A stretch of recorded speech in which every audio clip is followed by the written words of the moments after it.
a man could lose everything without ever being removed from his own marriage. No trial was held, no accusation spoken, and yet his authority slowly stopped shaping the world around him. What remained looked stable from the outside, but inside, decisions had already begun to move in a different direction. The wife did not confront, did not expose, and did not destroy. She adjusted, step by step, until power no longer needed his name to function. Tonight, you will follow how silence, patience, and control quietly rewrote an entire life without anyone noticing when it truly began.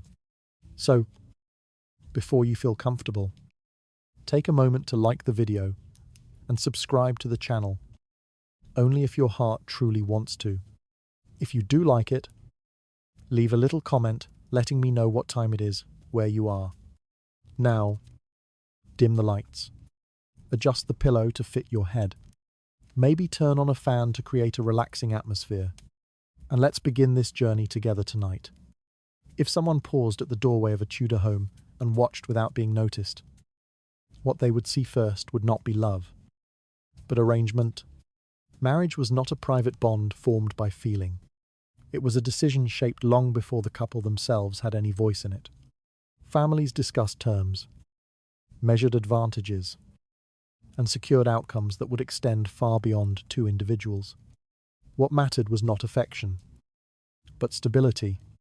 In Tudor England, divorce was almost impossible. The church governed marriage, and once it was recognized, it became binding in a way that few could escape. Ending a marriage required rare justification and long, difficult processes that most families would never attempt. Even when a husband and wife no longer functioned together, they remained tied by law, by expectation, and by the consequences that separation would bring. To break a marriage was not simply to separate two people. It was to disrupt property, inheritance, and alliances that others depended on. Marriage was closely tied to land and wealth. A union could determine who controlled estates, who gained influence, and how power moved between families. Titles and property did not exist in isolation. They were secured and protected through marriage agreements that were treated with the same seriousness as legal contracts.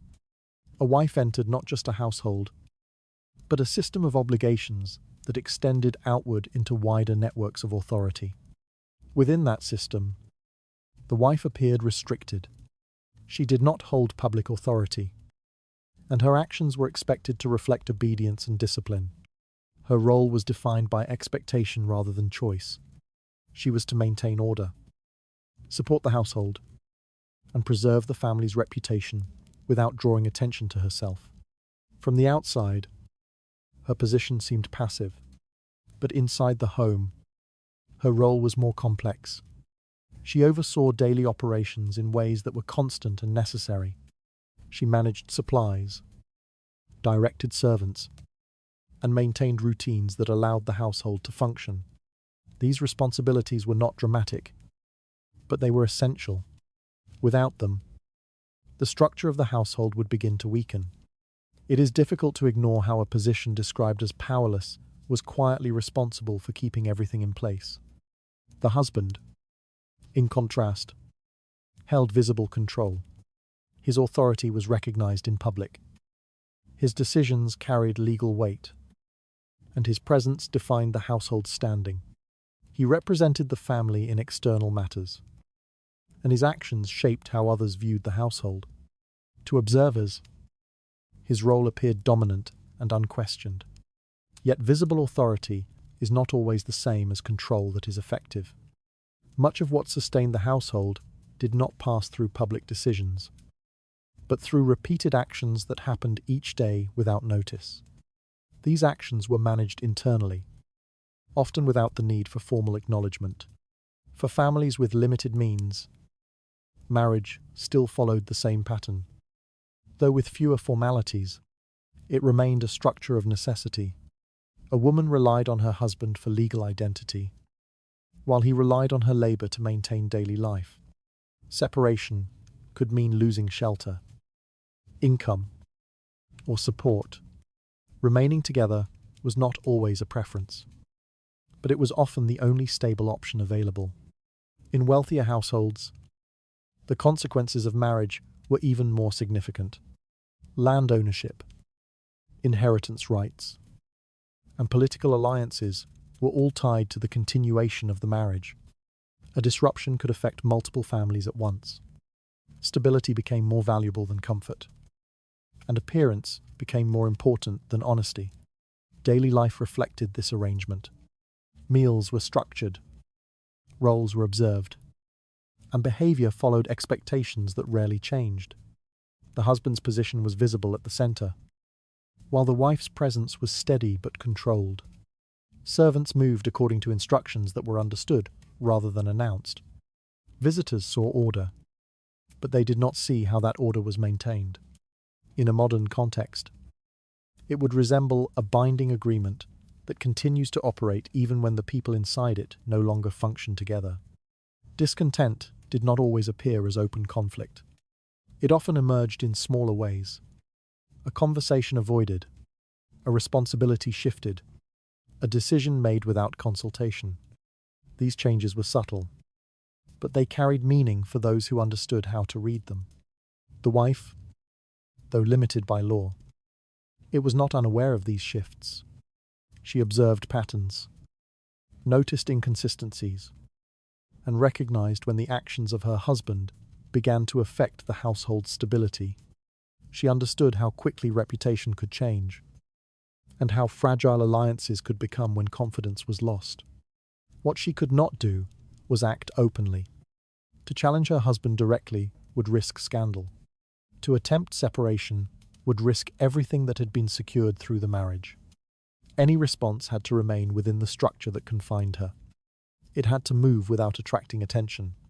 Control, in this context, did not begin with confrontation. It began with awareness.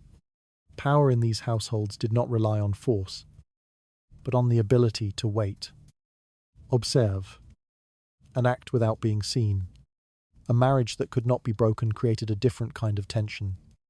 It forced change to occur within the existing structure. The husband remained present. The roles remained in place, but the balance between them could shift gradually, almost without notice. From the outside, nothing appeared different. The same household continued. The same names were spoken. The same structure was maintained. But within daily routines, small adjustments began to influence who was trusted, who was consulted, and who was slowly becoming less central. The wife's position, though constrained, provided access to these adjustments, not through declaration, but through consistency, not through confrontation, but through control of what happened quietly, every day. And within that quiet, the first conditions for change were already forming.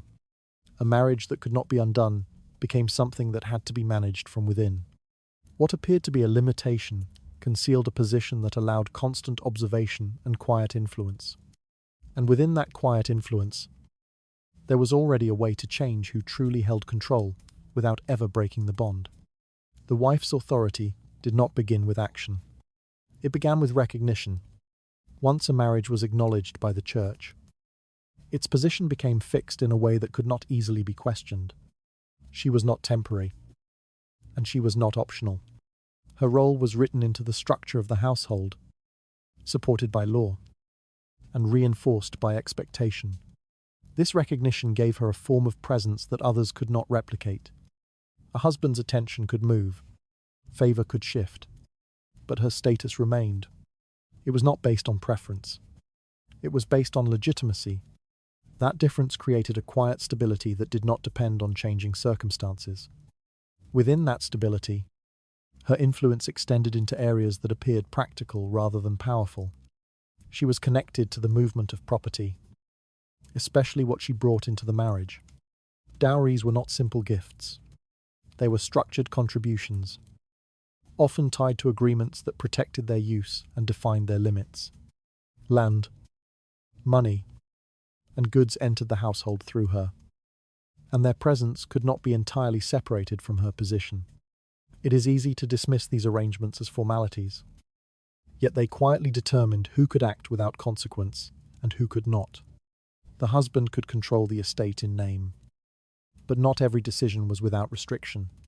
Property connected to the wife's dowry carried expectations. Misuse could create tension not only within the household, but beyond it. Her family remained aware of what had been transferred, and they did not entirely withdraw once the marriage was complete. This created a line that could not be crossed without attention. Her presence extended beyond the household through the family she came from. That connection was not always visible, but it remained active. It was a form of oversight that did not require constant involvement to remain effective. At the same time, she carried the responsibility of maintaining family honor. Her behavior reflected not only on her husband's household, but on the lineage that had placed her there.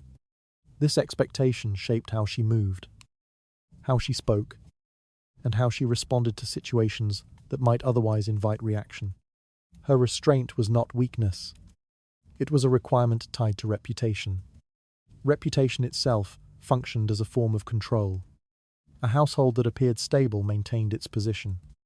A household that appeared uncertain invited scrutiny. The wife understood this balance, because her role depended on it. She did not need to declare authority to influence how that balance was preserved. In many ways, her role resembled a system that operated continuously, even when no one openly acknowledged its presence. Inside the household, her connection to daily management strengthened that position. She was aware of what was stored, what was spent, and what was quietly adjusted to maintain order. These were not isolated actions. They formed a pattern that others relied on. Servants followed her direction because it was consistent. Routines were held because she maintained them. Over time, consistency created trust, and trust, once established, became difficult to redirect. Even when the husband's authority remained unquestioned in public, the internal structure of the household began to respond to the person who ensured its stability. That person was rarely the one who spoke the most. It was the one who maintained what could not be allowed to fail. The law did not grant her independence, but it gave her a position. That position could not be easily removed without consequence. To disrupt it would risk damaging the very structure the household depended on. This made her role resistant to sudden change. Her influence did not need to be asserted. It only needed to be maintained. Through repetition, through awareness, and through the steady presence that came from being recognized by law rather than chosen by preference. What appeared to be a limitation was, in practice, a position that could not be quietly replaced without cost. From the outside, she remained within expectation. She did not challenge openly. She did not claim control. But within the boundaries placed around her, she held access to information, to routine, and to the mechanisms that allowed the household to continue without disruption. That access did not create immediate power. It created something slower, something that was built over time without drawing attention. It allowed her to observe without being questioned, to adjust without being noticed, and to understand how the household responded to change. And once that understanding was in place, her position was no longer defined only by what she was allowed to do, but by what she quietly knew how to influence. The wife's legal status secured her place in a system that could not easily remove her without consequence. That position gave her steady access to property, reputation, and the routines that held the household together. And within that access, there was already a quiet advantage waiting for the moment when stability began to depend on her more than anyone else. The shift did not begin with a single event. It began with accumulation. A husband did not become a burden in one moment, but through a series of actions that slowly altered how others responded to him. At first, the changes were small: a delayed repayment, a careless remark, a decision that created quiet concern rather than immediate reaction. None of these alone was enough to damage a household. But together, they began to form a pattern. Reputation was not fixed. It moved through conversation, through observation, and through memory. A man who was once considered reliable could become uncertain in the eyes of others without any formal announcement. Invitations became less frequent. Conversations grew shorter. Those who once aligned themselves closely began to keep a measured distance. No one declared a loss of confidence, but it became visible in behavior. Scandal played a role that was difficult to control once it began. Rumors did not need to be proven to have an effect. They only needed to be repeated. A careless association, a dispute, or a questionable action could travel through the same networks that once supported him. Each repetition added weight, even when details remained unclear. It is striking how quickly a man's standing could weaken once doubt became more consistent than trust. Debt created another form of pressure. Financial mismanagement did not remain contained within the ledgers. It affected land, agreements, and relationships that depended on stability. A husband who borrowed too often or failed to manage obligations began to draw attention from those who expected reliability.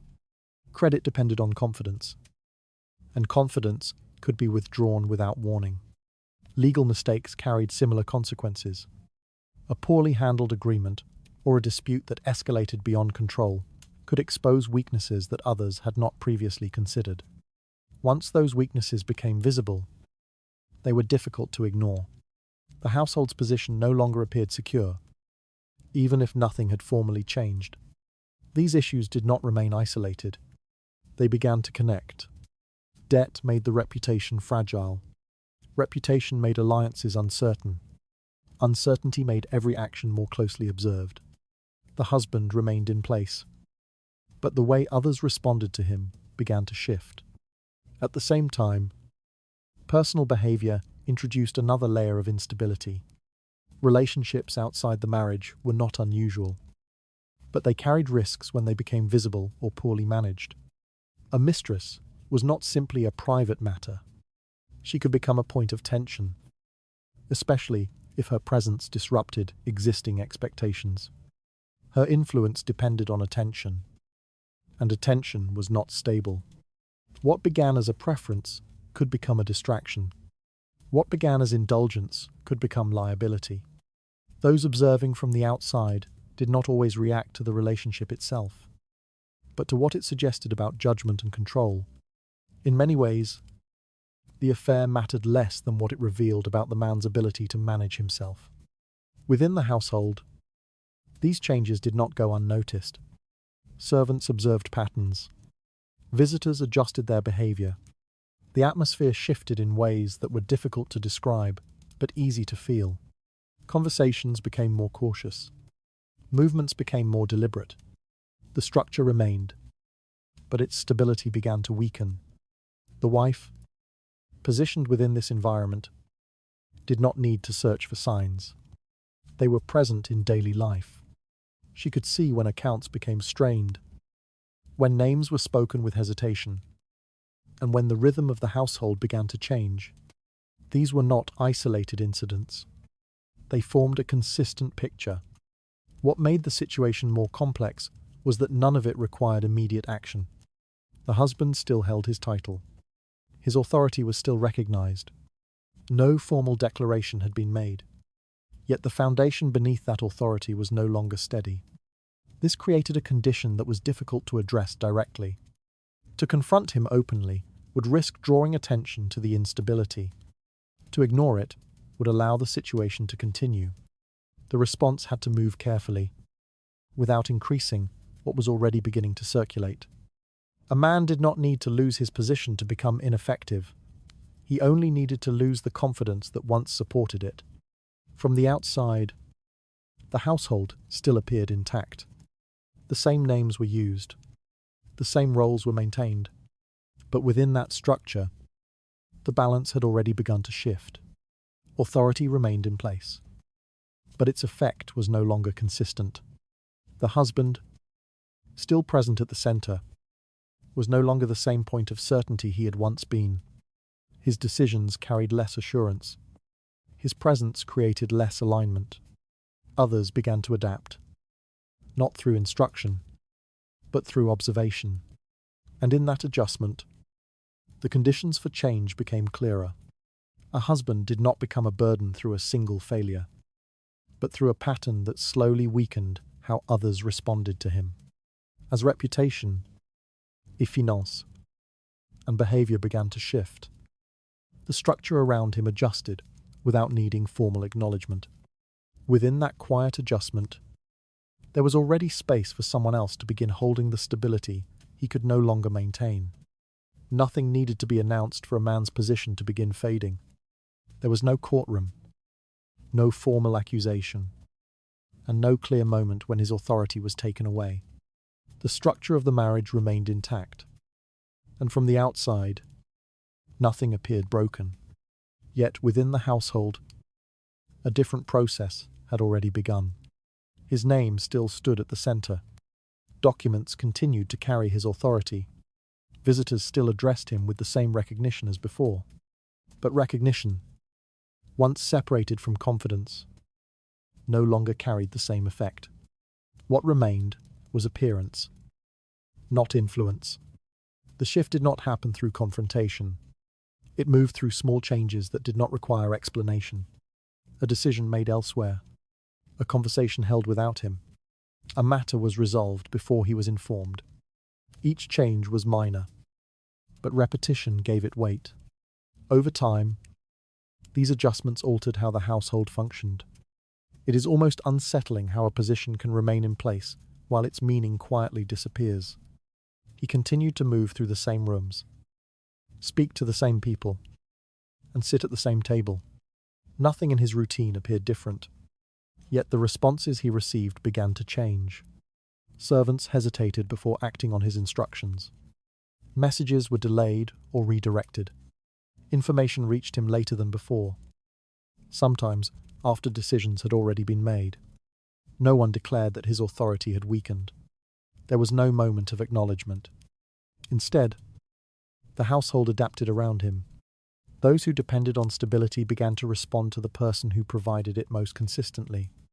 This shift did not require agreement. It happened through observation. The wife did not need to oppose him openly. She did not need to contradict him in front of others or challenge his decisions directly. She only needed to maintain control over what she already managed. Over time, that control became more reliable than his authority. Visitors noticed the change without naming it. Conversations began to move toward her. Questions were directed differently. When uncertainty arose, attention shifted to the person who seemed most certain. This was not a public transfer of power.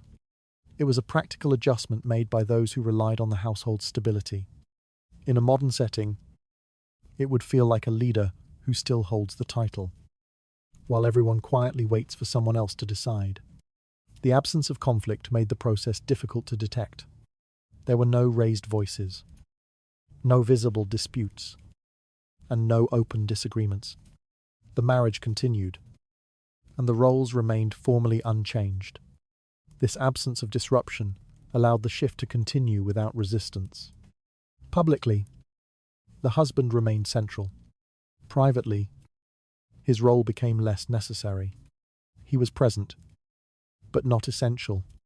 His decisions, when made, carried less effect. His presence, when noted, no longer shaped the outcome in the way it once had. This did not happen quickly. It required time, repetition, and consistency. Each small adjustment reinforced the next. Each moment of hesitation or redirection added to a pattern that gradually became the new structure. The wife's role remained unchanged in appearance. She continued to act within expectation. She did not claim authority, and she did not draw attention to what was happening. But through her consistency, she became the point around which the household reorganized itself. What made this process effective was its lack of visibility. There was nothing to challenge, because nothing had been openly changed. The structure remained intact, even as its internal balance shifted. Power did not need to be taken away from him. It only needed to be given piece by piece, to someone else. From the outside, the household still functioned as expected.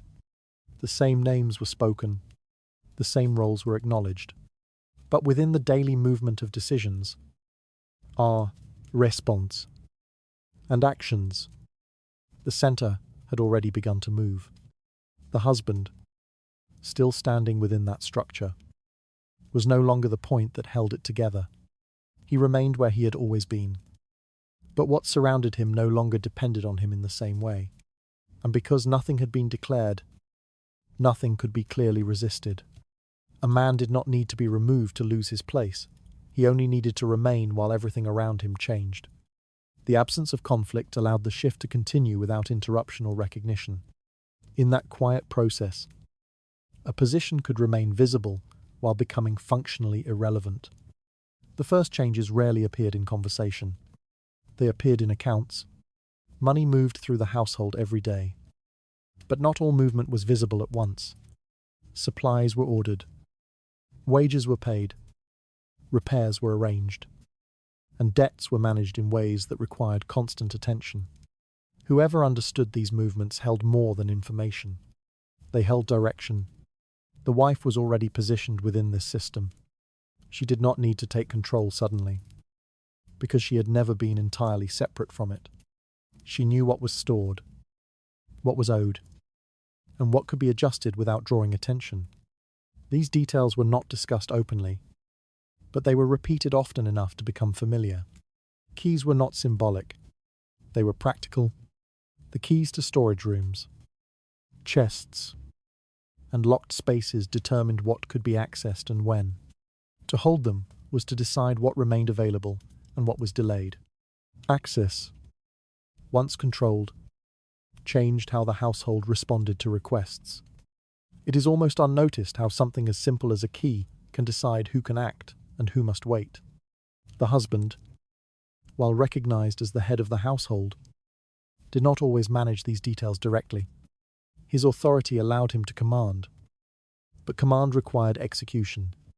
Without immediate access to resources, even clear instructions could slow or fail. A request for funds that required approval, a delay in releasing supplies, or a hesitation in payment could interrupt decisions that once moved quickly. Land required oversight that extended beyond ownership. Fields, rents, and agreements produced income, but only when they were monitored. Tenants paid according to expectation, but expectation had to be enforced through attention. Records had to be checked. Collections had to be confirmed. And irregularities had to be addressed before they grew. The wife's involvement in these processes did not need to be declared. She observed who paid on time, who delayed, and where income began to weaken. She knew which parts of the estate were stable and which required adjustment. This knowledge allowed her to respond in ways that maintained continuity, even when others assumed everything remained unchanged. As her awareness became more consistent, her influence expanded without needing to be announced. Payments could be prioritized or delayed. Resources could be directed toward areas that strengthened stability. At the same time, access to funds for personal use could become less immediate. In a modern setting, it would resemble a situation where one person holds the title, but another controls every account that allows decisions to happen. The husband's spending did not need to be openly restricted to become limited. It only needed to encounter small barriers. A delay here, a question there, a reminder of obligations that required attention first. These adjustments did not appear as a refusal. They appeared as management. Over time, these patterns shaped behavior. A once immediate request became uncertain. A once easy habit became complicated. The result was not confrontation, but hesitation. Hesitation reduced action. Reduced action weakened presence. The household continued to function, but its center of movement began to change. Servants responded to the person who could provide what was needed without delay. Suppliers aligned themselves with the one who ensured payment was consistent. Stability attracted cooperation, and cooperation reinforced stability. The wife did not need to claim control over finances. She only needed to maintain what she already understood. Through repetition, her role became more essential than visible authority alone. The husband remained the figure associated with ownership, but ownership without access carried less weight than it appeared. This process required patience. It could not be rushed without drawing attention. It worked best when it appeared natural, when adjustments felt like routine rather than a decision. The absence of conflict allowed it to continue without resistance. Control over money did not need to be declared. It only needed to be experienced by those who depended on it. From the outside, nothing seemed altered. The estate remained intact. The household continued its routines. The same names appeared on records. But within the daily flow of resources, the direction had already begun to shift. The husband could still speak, still decide, I still claim authority, but without immediate control over what allowed those decisions to take effect. His position began to depend on others in ways it had not before. And dependence, once established, was difficult to reverse.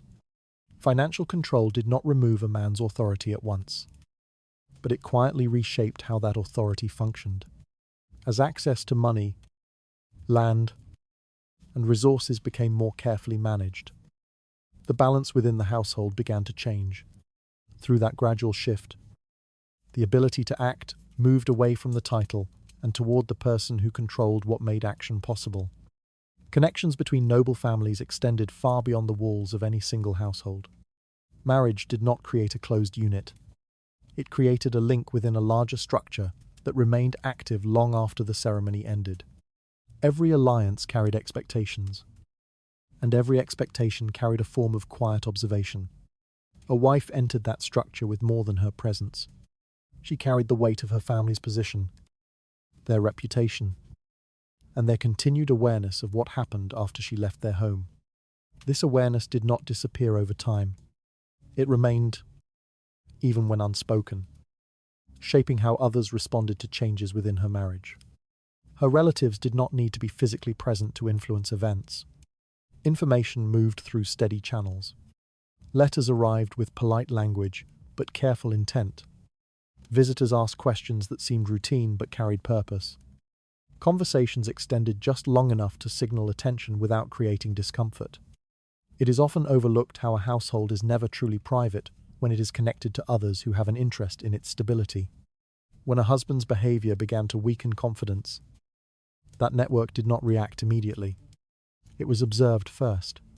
Patterns were noted. Decisions were remembered.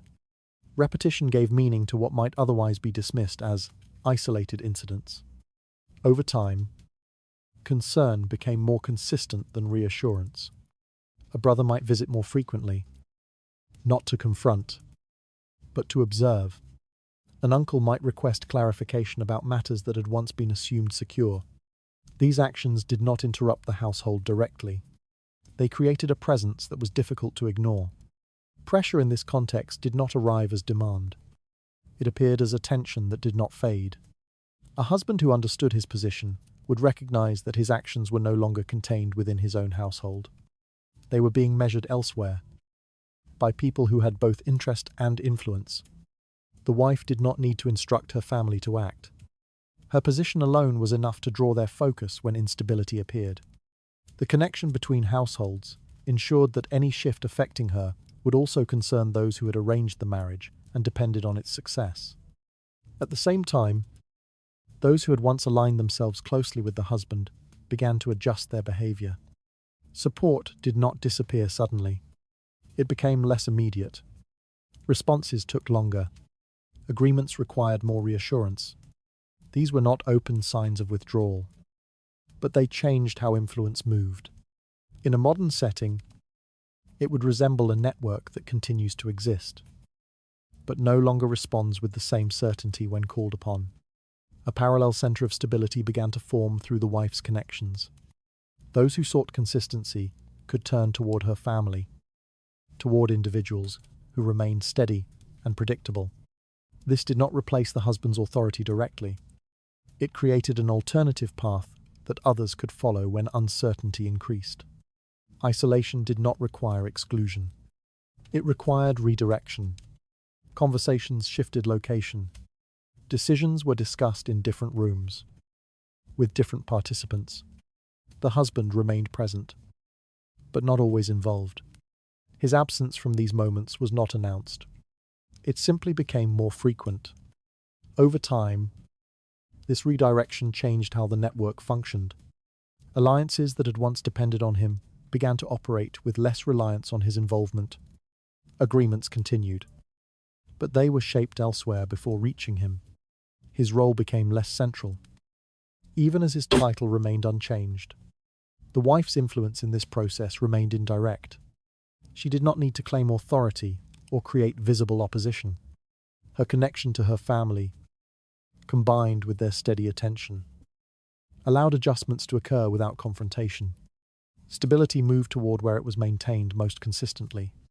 Reputation followed that movement.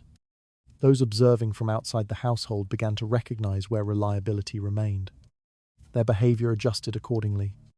Invitations, discussions, and decisions aligned themselves with the source of that reliability. Influence does not require removal to take effect. It only requires enough people to adjust where they place their trust. From the outside, nothing appeared broken. The same families remained connected. The same alliances existed in name. But within those connections, the direction of support had changed. What once reinforced the husband's position now operated independently of it. The husband still stood within the network, but his presence no longer directed its movement. Others adapted to what they observed, not to what was declared. This adaptation required no agreement, only repetition. And once that repetition settled into habit, the network itself began to reinforce a balance that no longer depended on him in the same way. A network of families did not need to oppose a man openly to reduce his influence. It only needed to observe and adjust around him. As attention from relatives increased and support from allies became less certain, the structure surrounding him began to shift. From that quiet shift, he remained within the same connections, yet no longer held the position that once made them move. Reputation at court did not change through a declaration. It changed through repetition. What people heard once could be dismissed. What they heard repeatedly, from different directions, began to settle into belief. No formal accusation was required for doubt to take hold. The husband still appeared in the same spaces. He attended gatherings, spoke in conversations, and maintained his presence among others of similar rank. Nothing about his position seemed altered at first, but the way he was received began to shift in small and measurable ways. Questions became more cautious. Responses became less immediate. Those who once listened without hesitation began to pause before agreeing. These pauses were not explained, but they accumulated. Over time, they formed a pattern that others could observe. It is difficult to identify the moment when confidence is lost, but its absence becomes clear in how people begin to hesitate. Doubt did not need to be created directly. It could be introduced through suggestion, a remark about inconsistency, a quiet observation about a decision that did not hold, a comparison to how matters had once been handled more reliably. None of these statements needed to be strong. They only needed to be repeated in the right places. The court was not a place of silence. It was a place of constant conversation. Information moved quickly, not through official channels, but through proximity. People spoke while waiting, while walking, and while observing others. What was said in one corner could appear elsewhere without a clear origin. Within this environment, the wife did not need to accuse. She needed to allow certain ideas to circulate. Her role remained controlled. Her tone remained measured, and her statements remained careful. She did not appear to be shaping opinion. She appeared to be responding to what was already being noticed. At the same time, she maintained consistency in her own behavior. She appeared composed, reliable, and predictable. When she spoke, she did so without urgency. When she acted, her actions aligned with expectations. This contrast did not need to be stated. It became visible through comparison. In a modern context, it would resemble a situation where one person becomes associated with uncertainty, while another becomes associated with stability, without either label ever being spoken aloud. The husband's inconsistencies, once isolated, began to appear connected, a decision made without follow-through, a statement that changed over time, a commitment that did not produce results. Each instance alone could be overlooked. Together, they suggested a pattern. Others at court responded to that pattern without needing instruction. They adjusted their expectations. They relied less on his assurances and more on alternative sources of certainty. This shift did not require agreement. It required observation. The wife's presence provided that alternative. She did not claim authority, but she became the person others turned to when clarity was needed. Her responses were measured. Her behavior remained consistent. Over time, this created a sense of reliability that others began to depend on. This dependence did not replace the husband's position directly. It reduced its necessity. Decisions could move forward without him. Conversations could conclude without his involvement. His presence, while still acknowledged, no longer determined outcomes in the same way. The process remained quiet. There were no confrontations, no public challenges, and no visible attempts to displace him. Everything occurred within the normal movement of court life. This allowed the shift to continue without resistance. A reputation did not need to be destroyed to lose its effect. It only needed to become less trusted than the alternative. From the outside, the structure of authority remained unchanged. Titles were the same. Positions were intact. But within the flow of conversation and decision-making, the center of influence had begun to move. The husband continued to speak, but his words carried less weight. He remained present, but others no longer waited for his direction in the same way. The court adjusted, not through instruction, but through preference for what felt stable. And once that preference settled into habit, his role became defined not by what he held, but by what others no longer relied on him to provide. Reputation at court shifted not through accusation, but through repeated doubt and quiet comparison. As confidence in the husband weakened and reliance on the wife increased, the balance of influence began to change without announcement. In that shift, authority remained visible in name, yet no longer determined how decisions moved through the court. Absence at court was rarely explained. It appeared first in small ways that were easy to dismiss. A gathering where his name was not mentioned. A discussion that continued without waiting for his input. A decision was made without seeking his approval. None of these moments was announced, and none of them required justification. He still held his title. His place within the structure had not been formally altered. If measured by position alone, nothing had changed.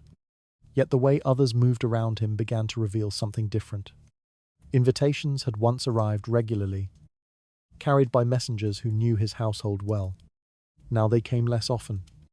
At first, it seemed like a coincidence, a matter of timing, a matter of circumstance.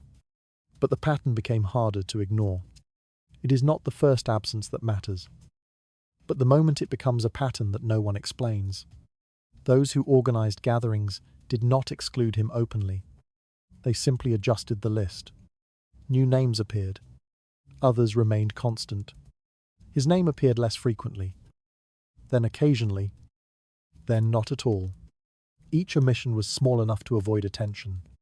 Together, they formed a clear direction. At court, presence was not only about being seen, it was about being included in the flow of information. Conversations began before formal meetings and continued after them. Decisions were shaped in these moments. To be absent from them was to lose the ability to influence what followed. He still attended when he was invited. He still spoke when given the opportunity, but fewer people waited to hear him. Fewer conversations turned toward him for confirmation. His words entered the room, but they did not guide it. In a modern setting, it would resemble someone who still holds a position, yet finds themselves excluded from the discussions where real decisions are made. Others adjusted. They began to rely on those who were consistently present. They shared information with those who responded quickly. They aligned themselves with individuals whose influence appeared stable. The wife's role within this shift remained controlled. She did not appear to replace him. She did not seek to occupy his position. Instead, she ensured that when others looked for reliability, they found it in her presence. Her invitations were not declined. Her participation remained steady. She was present where conversations began and where they concluded. This continuity allowed others to adjust their expectations without needing to articulate the change. The husband's absence from certain spaces did not remove him from the court. It reduced his visibility within it. Over time, visibility and influence became increasingly connected. What was not seen became less considered. No one needed to declare that he had been set aside. The court did not operate through declarations alone. It operated through attention. Where attention moved, influence followed. Being ignored is often more effective than being opposed, because it leaves nothing for a person to respond to. He could not challenge what was not spoken. He could not confront an accusation that did not exist. He remained in place. Yet the structure around him no longer required his presence in the same way. The shift did not produce conflict. It produced distance, and that distance continued to grow. Not through action, but through repetition of absence. Over time, others stopped expecting him to appear. His absence became normal. His presence, when it occurred, became an exception rather than a standard. And once that expectation changed, his role within the court was no longer defined by what he held, but by how little others adjusted when he was no longer there. Influence at court did not collapse under accusation, but faded through absence that no one chose to explain. As invitations grew fewer and attention shifted elsewhere, the structure of presence began to reorganize without acknowledgement. At that point, a man could still stand within the court, yet no longer exist in the place where decisions quietly began. Legal structures in Tudor society did not exist only to define marriage. They created boundaries, responsibilities, and conditions that could later be used to reshape how that marriage functioned. What appeared stable on the surface often depended on documents that few people revisited once the ceremony had passed. The husband relied on his position. The wife, when attentive, relied on structure. Marriage contracts were not decorative agreements. They outlined property, dovre, inheritance, and expectations tied to both families. These details were negotiated carefully at the beginning, often by relatives who understood the long-term implications. Over time, those same details became less visible in daily life, but they did not lose their authority. They waited to be used. The dowry was one of the first elements that could be reconsidered. It was tied to the wife's family, not fully absorbed into the husband's control. If the assets connected to it were mismanaged, delayed, or used without clear accountability, this could become a point of concern. The wife did not need to accuse. She needed to ask precise questions about how obligations were being fulfilled. These questions did not sound like confrontation. They sounded like responsibility. Inheritance clauses offered another layer of control. They determined how land and wealth would pass to the next generation. If the husband's actions introduced instability, it could be framed not as a personal failure, but as a risk to continuity. This shifted the conversation away from emotion and toward preservation.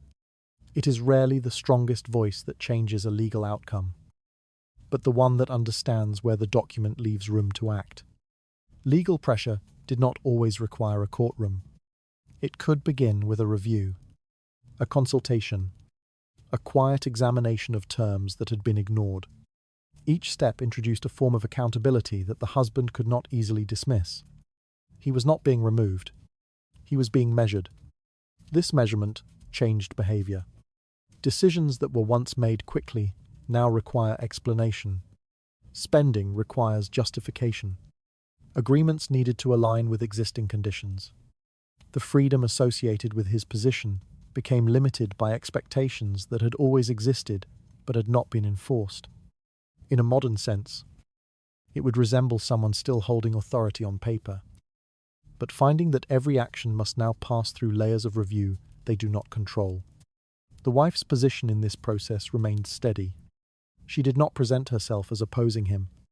She presented herself as protecting the structure that surrounded them both. The property needed to be secured. Inheritance needed to remain clear. Agreements needed to be honored. This framing made resistance difficult. If the husband objected, he appeared careless. If he accepted, he operated within limits. In both cases, his independence was reduced.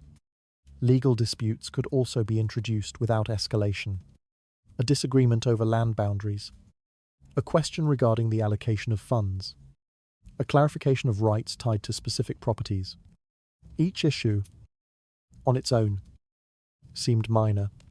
Together, they created a pattern of scrutiny. That scrutiny was enough.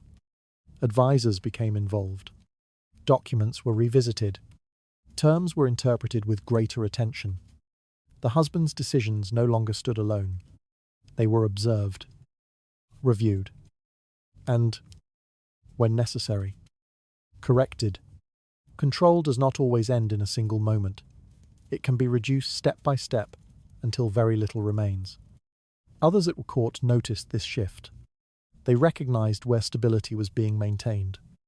They began to align themselves with the person who ensured that agreements held, rather than the one whose actions created uncertainty. The wife did not claim authority. She became the point through which authority was stabilized. The husband remained in place. His title did not change. His role, however, became increasingly dependent on structures he did not fully direct. Each decision required alignment. Each action carried the possibility of review. The law itself had not changed. Its use had, and once that use became consistent, authority no longer rested on position alone, but on who could operate effectively within the framework that defined it. Legal structure did not remove authority directly, but it limited how that authority could function over time, as contracts, inheritance terms, and disputes were carefully applied. Control became conditional rather than assumed. By then, what remained of power depended less on title and more on who understood how to use the rules already in place. Separation inside a marriage did not begin with distance that could be clearly seen. It began with small adjustments in how space was used and how presence was shared. The household remained the same from the outside. The structure did not change, but the way it functioned inside began to shift. The husband and wife no longer occupied space in the same way. Rooms that had once been shared became defined by purpose. One became associated with administration, another with rest, another with receiving guests. These distinctions were not new, but they became more strictly observed. Movement between them became less frequent, less necessary, and less expected. The wife adjusted her position first. She established a consistent presence in specific areas of the household. Her routines became predictable. She received visitors in controlled settings. She managed correspondence and domestic matters from spaces that others began to associate with stability. The husband's movement became less structured. He appeared in different areas without the same consistency. Over time, this difference in pattern became visible. Distance is not always created by leaving. It can be created by remaining in separate rhythms that no longer intersect. Shared appearances also began to decline. At gatherings, the wife attended regularly, maintaining a steady presence. The husband appeared less frequently alongside her. When they were present at the same event, Their interactions remained formal and limited. This did not draw immediate attention. It appeared natural. It appeared controlled. But repetition created recognition. Those who observed the household began to notice that the couple no longer functioned as a unit. They were seen separately more often than together. Conversations that once included both now include one. Invitations were accepted independently rather than jointly. This change did not require explanation. It created its own interpretation. In a modern sense, it would resemble two people who still share a household, yet no longer present themselves as a single partnership in any visible setting. Within the home, daily routines reinforce this separation. Meals were not always shared. Schedules did not always align. Decisions were made within individual spaces rather than through direct discussion. Communication became indirect, passing through servants or written notes rather than conversation. This reduced contact without creating conflict. The wife maintained composure. Her behavior remained consistent with expectations. She did not withdraw entirely. She did not create visible tension. She simply adjusted how and where she appeared. The husband, in contrast, became less central to the rhythm of the household. His presence did not define the movement of others in the same way. Activities continued, whether he was present or not. This shift was subtle, but it was effective. Over time, the image of marriage changed, not through statement, but through observation. It appeared calm, but distant, stable, but without warmth, functional, but without connection. This image served a purpose. It reduced expectations of unity. It allowed others to engage with each individual separately, without questioning the structure of the marriage itself. It normalized the distance without requiring explanation. A relationship does not need to end publicly to lose its function. It only needs to stop operating as a shared system. The household adapted to this new structure. Servants adjusted their routines. Visitors adjusted their behavior. Advisors directed their attention according to where decisions were being made. The wife's space became associated with order. The husband's presence became less tied to the daily operation. Nothing had been declared. Nothing had been broken. But the separation had become real. And once that separation settled into routine, the marriage continued to exist in form, while no longer functioning as a unified center of control. Separation did not begin with departure, but with small changes in how space and presence were shared. As routine, appearances, and daily interactions shifted, the image of the marriage became distant without open conflict. From that distance, a household could remain intact while no longer operating as a single, unified structure. Support did not always appear as resistance. In certain situations, allowing something to continue could be more effective than attempting to stop it. The wife did not need to oppose the presence of another woman directly. She needed to understand how that presence could be used. The husband's attachment to a mistress was not only personal, it carried visibility, attention, and risk. What began as a private preference could become public knowledge if it were allowed to circulate without control. That exposure created consequences that extended beyond the relationship itself. The wife did not interrupt this process. She allowed it to develop. At first, this appeared as indifference. She did not confront the situation.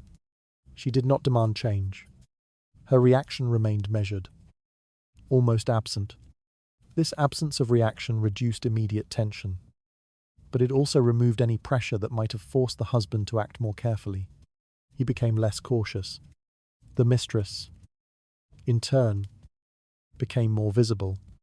Her presence was no longer confined to private spaces.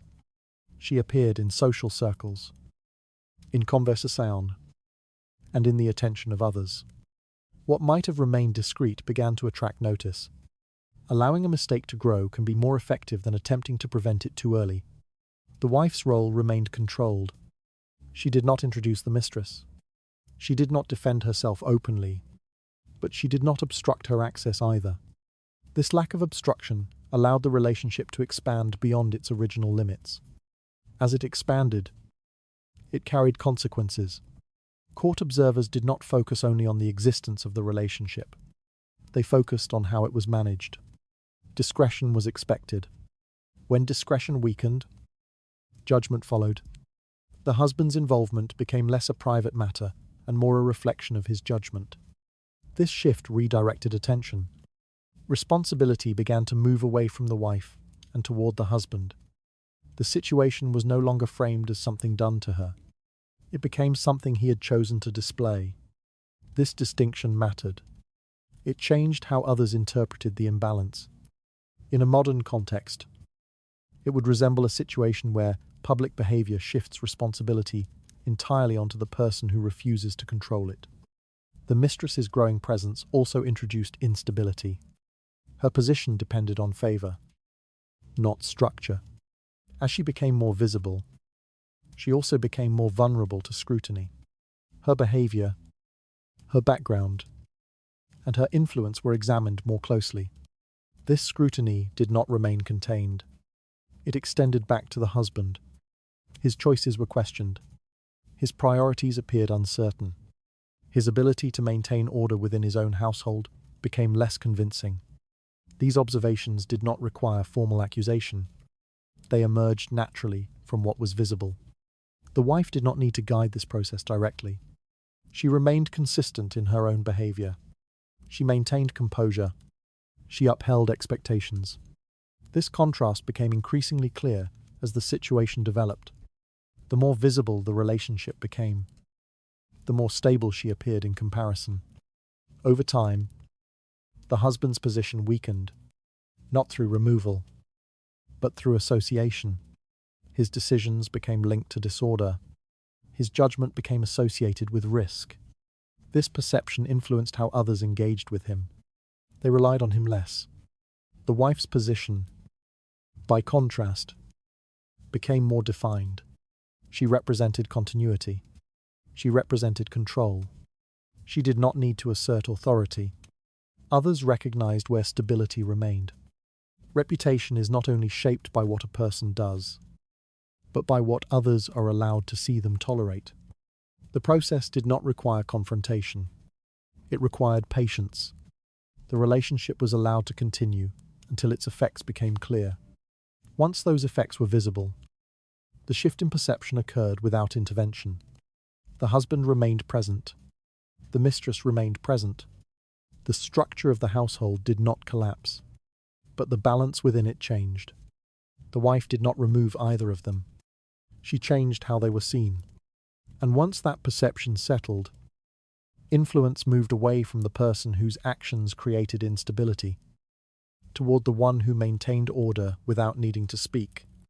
Support was not given to protect the relationship, but to allow its consequences to become visible over time. As attention shifted toward the husband's choices and the instability they created, responsibility moved quietly in one direction. Within that shift, what appeared to strengthen him began instead to define the limits of his control. Desire did not always lead to immediate consequences. It often appeared harmless at first, contained within private moments and personal choices. The husband did not see it as a risk. He saw it as something he controlled. The wife did not attempt to challenge this belief. She did not interrupt his actions or demand correction. Her response remained consistent with restraint. She observed, but did not interfere. This lack of interference created space. Within that space, behavior expanded.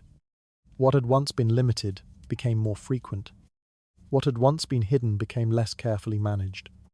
The husband, no longer facing resistance, began to act with greater confidence in his own position. He assumed the situation remained under control. The court, however, did not observe in the same way. It did not respond to the intention. It responded to what became visible. Patterns began to form. Appearances became more regular. Attention gathered without being directed. A mistake rarely reveals itself in a single moment. It becomes clear when repetition removes the need to question it. The wife did not guide this visibility. She allowed it. Her silence did not signal approval. It removed urgency. Without urgency, the husband felt no pressure to limit his actions. Over time, this produced excess. The relationship that once existed within controlled boundaries began to extend beyond them. It appeared in conversations, in movement, and in the attention of others.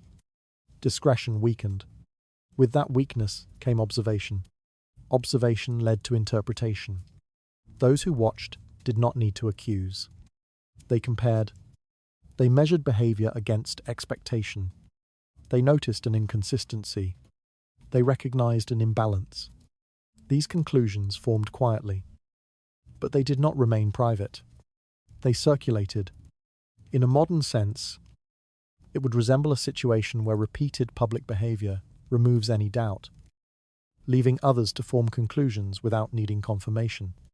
The husband's actions, once personal, became representative. They reflected his priorities. They suggested a lack of control. This perception affected how others responded to him. Confidence decreased. At the same time, the wife's position remained unchanged. She continued to act with consistency. She maintained presence where it was expected. She did not engage with the situation directly. This contrast became more visible as the husband's behavior expanded. The difference did not need to be explained. The court began to adjust. Attention shifted away from the husband's authority and toward the stability that remained elsewhere. Decisions were influenced by those who appeared reliable. Associations were formed based on predictability rather than status. This shift did not require intervention. The husband, still believing himself in control, did not recognize how perception had changed. His actions continued along the same path. Each repetition reinforced what others had already begun to see. The pattern became fixed. Judgment does not always arrive as a formal decision. It can emerge through a collective agreement that no longer needs to be spoken. At this point, the wife did not need to act. The structure around the husband had already begun to respond. Invitations adjusted. Conversations shifted. Expectations changed. The consequences developed without confrontation. What began as a personal preference had become a visible weakness. What once provided him with satisfaction now defined how others evaluated his judgment. The transformation did not occur suddenly. It occurred through accumulation. Each action added weight. The wife remained outside that weight. Her silence, her restraint, and her consistency separated her from the consequences that gathered around him. She did not remove the situation.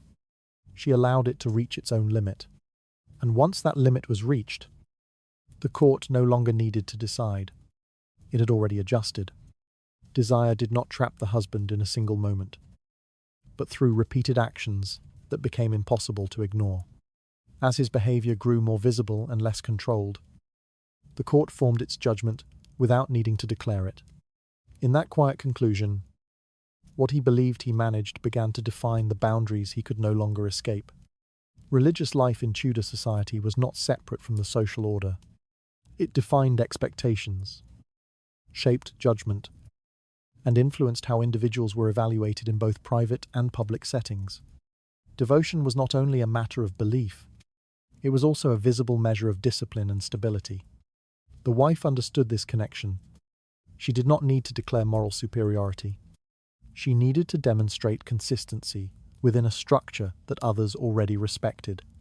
Her actions were not dramatic. They were repeated, measured, and aligned with expectation. Attendance at services became regular and visible. Her presence was noted not because it was unusual, but because it was consistent. She did not arrive late. She did not leave early. She remained within the rhythm of the setting, allowing others to observe without feeling directed. This consistency created recognition. Clergy, who held influence over moral interpretation, began to see her as dependable. She did not seek their attention directly. She maintained behavior that aligned with their expectations. Over time, This alignment created familiarity. Familiarity created trust. Moral authority does not begin with declaration. It forms through repeated behavior that others learn to rely on. The wife's actions extended beyond attendance. She supported charitable activities connected to the church. She contributed to the maintenance of religious spaces. She ensured that her household reflected discipline in ways that could be observed indirectly. These actions did not require announcement. They circulated through awareness. At the same time, the husband's behavior, already under quiet observation, began to contrast with this pattern. His absence from religious settings did not go unnoticed. His inconsistency became part of a broader perception. The difference between them became defined without direct comparison. The wife did not speak against him. She did not introduce conflict into religious space. Instead, she allowed the contrast to exist naturally. Her presence established one standard. His absence suggested another. In a modern sense, it would resemble a situation where one person becomes associated with responsibility and discipline, while another becomes associated with unpredictability, without either label needing to be stated openly. Clergy did not issue formal judgments without cause, but they influenced opinion through conversation, guidance, and quiet reinforcement of values. When they encountered the wife, they found alignment. When they considered the husband, they recognized deviation. This influenced how others interpreted both. Religious endorsement did not need to be explicit. It appeared through association. The wife became linked with stability, order, and adherence to expectation. This association extended beyond the church into the court and household. Others adjusted accordingly. Advisors, relatives, and observers began to view her as a reliable point of reference. When uncertainty arose, they looked toward what appeared consistent. Her actions provided that consistency. The husband, by contrast, became associated with inconsistency, not through accusation, but through absence and contrast. This perception influenced how his decisions were received. They were questioned more often. The wife's role remained controlled. She did not use religion to attack. She used it to define herself within a framework that others respected. This made her position difficult to challenge. If the husband opposed her, he appeared to oppose the structure itself. If he remained silent, the contrast continued to grow. Moral positioning does not require confrontation. It can be established by occupying a standard that others hesitate to challenge. Over time, this positioning affected influence. The wife's voice carried weight not because it was louder, but because it was aligned with expectation. Her actions did not create disruption. They created reassurance. Reassurance became valuable. The household reflected this shift. Order appeared stable. Routine remained intact. External observers saw continuity rather than conflict. This reinforced the perception that control remained where discipline was visible. The husband remained within the same structure. His title did not change. His position, however, became less supported by perception. Perception, in this context, determined influence. The wife did not remove him. She changed how he was measured. And once that measurement aligned with moral expectation, authority no longer depended solely on position, but on who appeared to represent the order others believed should be maintained. Religious devotion did not confront the husband directly, but created a standard that gradually redefined how he was perceived. As the wife aligned herself with moral consistency and gained quiet support from those who shaped judgment, the contrast became increasingly visible. Within that contrast, the authority began to follow the person who embodied order rather than the one who simply held a position. Control over the future did not begin with distant plans. It began with daily decisions about children. In Tudor households, heirs were not only family members, they were extensions of power, carriers of name, and instruments through which alliances were secured. The wife understood that influence over children was influence over what would continue. She did not present this as a strategy. She presented it as care. Education became the first layer of control. Tutors were selected carefully. Subjects were chosen with intention. The environment in which the children learned was structured to emphasize discipline, consistency, and awareness of position. This structure did not appear restrictive. It appeared appropriate. The father's involvement in this process was not removed directly. It became limited by design. Lessons took place at specific times. Interactions were supervised. Conversations were guided. The children's attention was directed toward expectations that aligned with stability rather than impulse. Over time, this created a pattern in which the father's influence became less central. He was still present, but he was no longer the primary source of guidance. Influence over a child does not depend on presence alone, but on who shapes what the child learns to trust. The wife maintained consistency in how she interacted with the children. Her expectations did not change from one moment to the next. Her responses remained measured. This created predictability, and predictability created trust. The father's behavior, already shaped by inconsistency elsewhere, did not align with this pattern. His presence could be irregular. His attention could shift. These differences became noticeable, even without explanation. Children responded accordingly. They turned toward what felt stable. They relied on what remained consistent. This response did not require instruction. It developed naturally through repetition. At the same time, the wife controlled access, the children's schedules, their environments, and their interactions were structured in ways that reduced unsupervised influence. This was not presented as a restriction. It was presented as protection. Protection justified limitation. In a modern sense, it would resemble a situation where one parent shapes nearly every aspect of a child's development, while the other becomes increasingly peripheral without being formally excluded. This process extended beyond education into social positioning. The children were introduced to specific families. They attended gatherings where alliances could be observed and reinforced. They learned how to present themselves within the expectations of their rank. These interactions were not random. They were selected. The wife guided which connections were strengthened. She ensured that relationships formed around the children aligned with her broader objectives. Over time, these connections created a network that supported her position. Marriage arrangements became the most visible extension of this strategy. They were not immediate decisions. They were prepared gradually, through association and familiarity. Potential alliances were observed long before any agreement was proposed. The father's role in these decisions became less decisive. He might still be consulted. His agreement might still be required in form. But the groundwork had already been established elsewhere. The direction had already been set. Future alliances are rarely decided in a single moment. They are built slowly through repeated exposure and controlled association. The children, shaped by this environment, began to reflect the influence they received. Their behavior aligned with expectations. Their loyalties formed around stability. Their understanding of authority was tied to consistency rather than position alone. This had long-term consequences.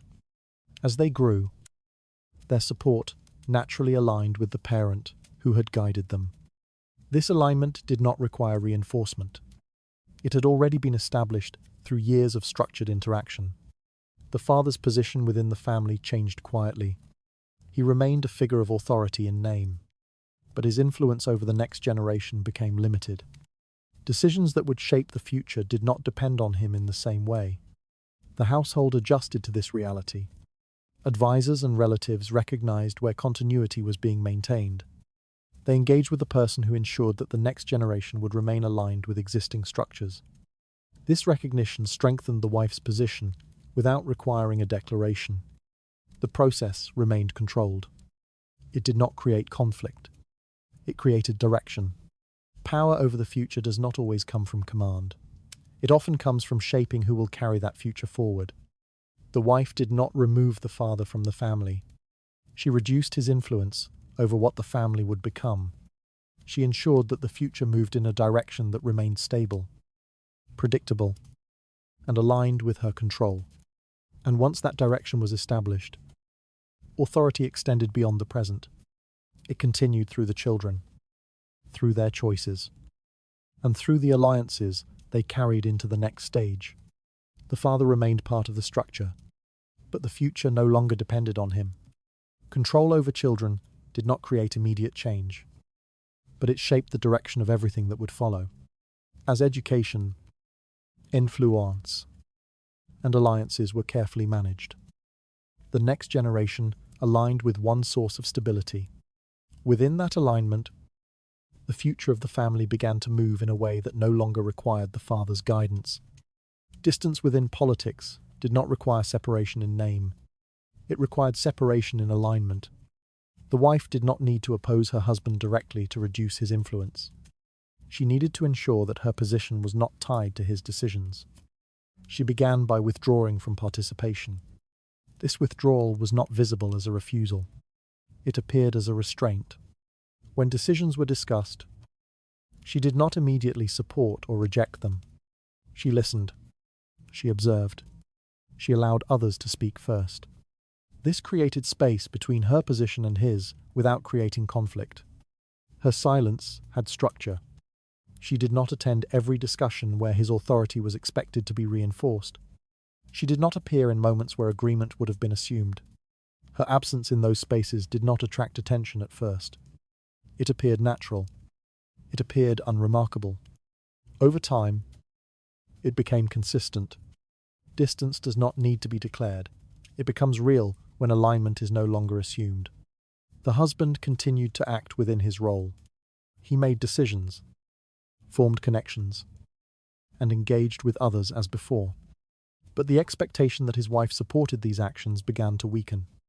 Others noticed the difference. When her presence was not tied to his, her position became independent. She was no longer seen as an extension of his authority. She became a separate point of reference. This distinction changed how others approached her. They began to listen to her separately. At the same time, she maintained a clear internal position. She did not shift her stance to match his. Her responses remained consistent with her own understanding of stability and order. This consistency allowed others to predict her actions, even when she did not state them directly. Predictability created trust. In a modern sense, it would resemble someone who remains within the same organization, yet is no longer associated with the decisions made by another person in the same position. This separation made new connections possible. The wife began to engage quietly with individuals who did not fully align with her husband. These were not open alliances. They were careful interactions, conversations that appeared ordinary, exchanges that did not attract attention. These connections developed slowly. She did not declare opposition. She did not form visible factions. Instead, she created relationships that existed alongside the existing structure. These relationships were based on shared interest in stability, not shared resistance. This distinction mattered. If her actions appeared oppositional, they would invite a response. If they appeared independent, they were allowed to continue. Over time, these connections formed a network. This network did not replace her husband's alliances. It existed separately from them. It provided an alternative path for communication, decision-making, and influence. Others who felt uncertainty in his leadership found in her a stable point of contact. They adjusted quietly. Influence often shifts, not when one side is removed, but when an alternative becomes more reliable. The husband remained unaware of the full extent of this shift. He continued to operate within his established relationships. He assumed continuity where there was now divergence. The wife did not disrupt his position.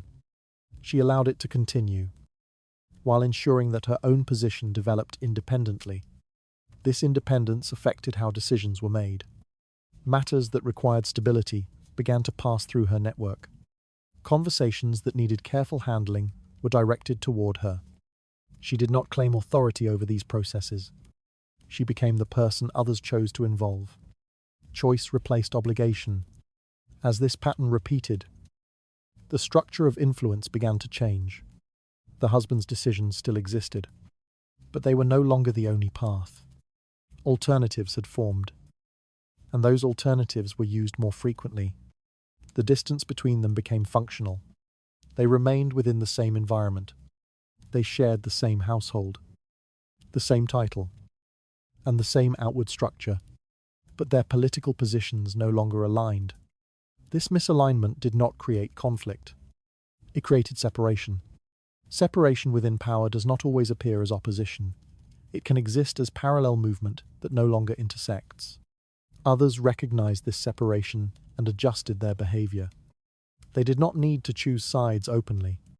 They responded to what felt stable, predictable, and effective. Over time, this response reinforced the wife's position. Her independence became established. The husband's authority, while unchanged in form, became less central in practice. His decisions influenced fewer outcomes. His connections carried less weight, not because they had been challenged, but because alternatives had become more reliable. The wife did not remove him. She removed herself from his influence. And once that removal became consistent, the structure around them adjusted. Authority no longer flowed through a single direction. It was divided, and then it settled where stability could be maintained. Political distance did not emerge through confrontation, but through quiet withdrawal and independent alignment. As the wife separated her position and built discrete connections beyond her husband's influence, alternative paths of power began to form.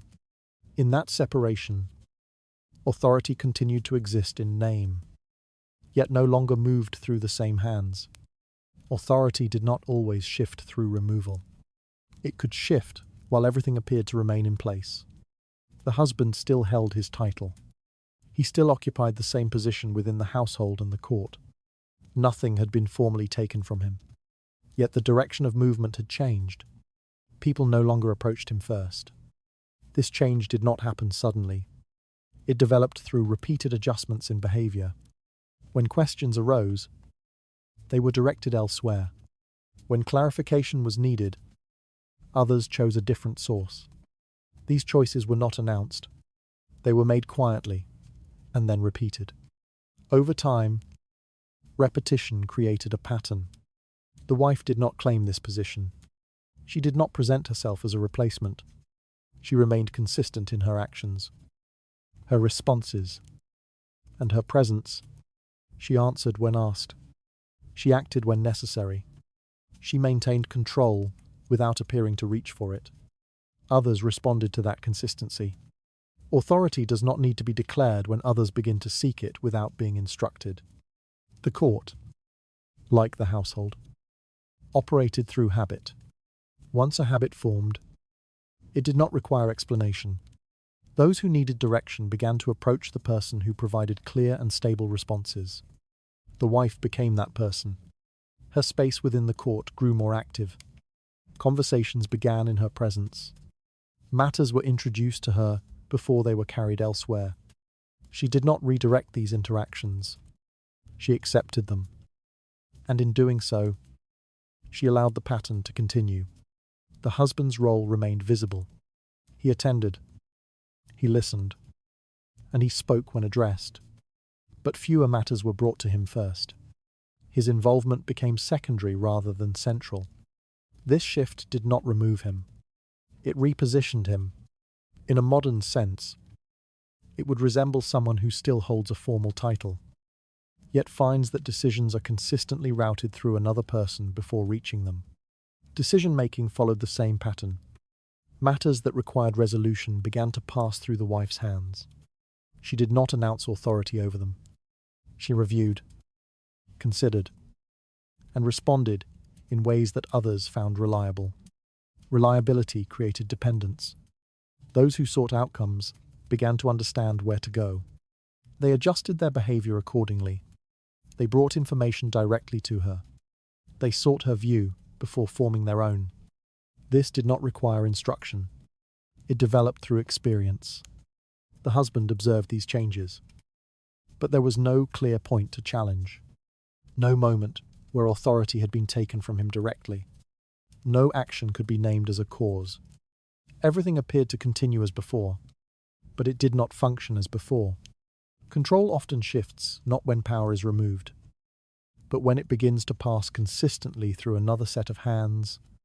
The household reflected this shift as well. Servants adjusted their routines. Requests were directed according to where decisions were made. The flow of information followed the same path as authority. This alignment reinforced the pattern. The wife's position became central without declaration. She did not need to assert control. It was recognized through use. Each time someone approached her first. Each time a decision passed through her. The structure became more defined. The husband's position became increasingly isolated, not through exclusion, but through reduced necessity. He remained present, but fewer actions depended on him. Presence without function changed perception. Others did not openly question his authority. They adjusted their behavior instead. They responded to what produced results. Over time, this response became consistent. Consistency created structure. A position does not lose its power in a single moment. It loses it when others stop needing it to act. The wife did not remove him from the center. She became the center. This distinction mattered. Removal creates conflict. Replacement through use creates acceptance. The court did not resist the shift because it did not appear as a challenge. It appeared as an adjustment. And once that adjustment settled into routine, the structure of authority was no longer defined by title alone, but by where decisions actually moved. The husband remained where he had always been, but the movement no longer passed through him. Authority did not change through declaration, but through repeated choice about where decisions were directed. As the court turned toward the wife for clarity and action, her position became central without needing to be named. By then, a man could remain in place, yet no longer stand at the point where power truly moved. A scandal at court did not need to be created to be useful. It often already existed in small, uncertain forms, moving quietly between conversations without becoming fully defined. These fragments of information were unstable, but they carried potential. The wife did not need to introduce them. She needed to understand how they moved. Rumors rarely began as complete stories. They appeared as questions, to as partial observation, as details that did not fully connect. When left alone, many of them faded. When allowed to circulate under the right conditions, they developed. The wife did not speak to confirm them. She did not deny them either. She remained outside the origin of the rumor. This position was important. It protected her from being associated with the creation of a scandal, while allowing her to benefit from its movement. She listened without appearing to gather information. She responded without adding weight. Her restraint made her presence appear neutral. Neutrality allowed access. A rumor becomes more powerful when no one can clearly identify who began it. Others at court carried the rumor forward. They repeated what they had heard, often without certainty, but with enough interest to continue the conversation. Each repetition altered the story slightly. Each version added or removed a detail. Over time, the rumor became less about its origin and more about its effect. The wife did not guide this transformation directly. She allowed it to take shape through others. When the rumor reached her, she treated it with measured distance.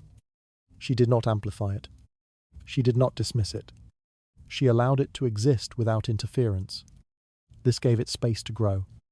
The husband, if connected to the rumor, found himself in a situation he could not easily address. There was no single statement to respond to, no clear accusation to deny. The story existed in fragments, and those fragments moved independently. Response became difficult. In a modern sense, it would resemble a situation where speculation spreads across multiple sources. making it impossible to confront without drawing more attention to it.